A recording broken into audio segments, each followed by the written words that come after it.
In Part 1, we looked at the design. Here in Part 2, we will look at the construction process. In the design, we had decided to use oversized 8x rough cut posts and beams. Our first move was to ease the edges of all the rough cut material with a power plane.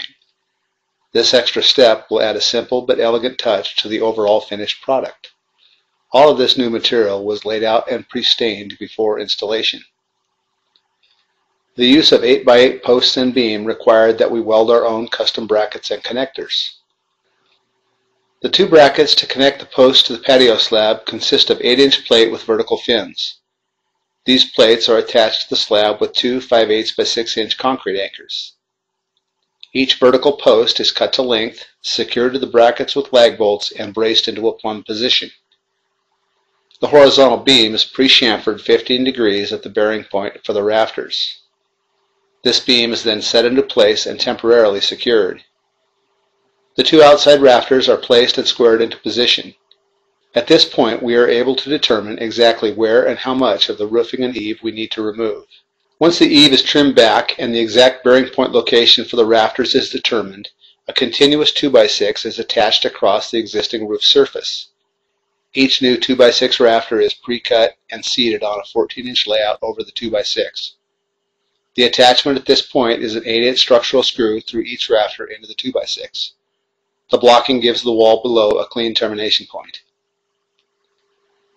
The rafters over the beam bear on the chamfered area.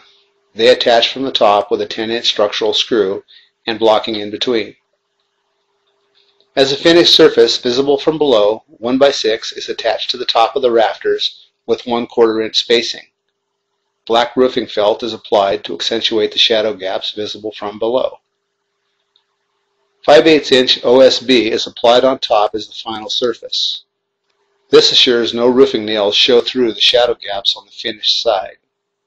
At the upper part of the new roof, we have an area that could end up being an enclosed, unventilated dead space.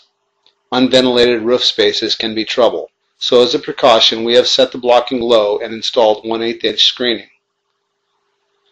An area of concern during the design process was how to finish the areas where we removed the eaves. The eave terminations and wall area are very visible. We experimented with some mock-ups and came up with a clean final finishing detail that blends well with the existing eave. One of the last details before roofing the new structure is adding permanent post and beam connections. As an artistic flair, we had 3/16 inch plates sheared into triangle shapes, drilled and finished.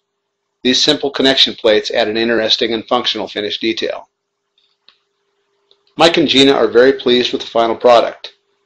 This covered patio area greatly increases the livability of their backyard.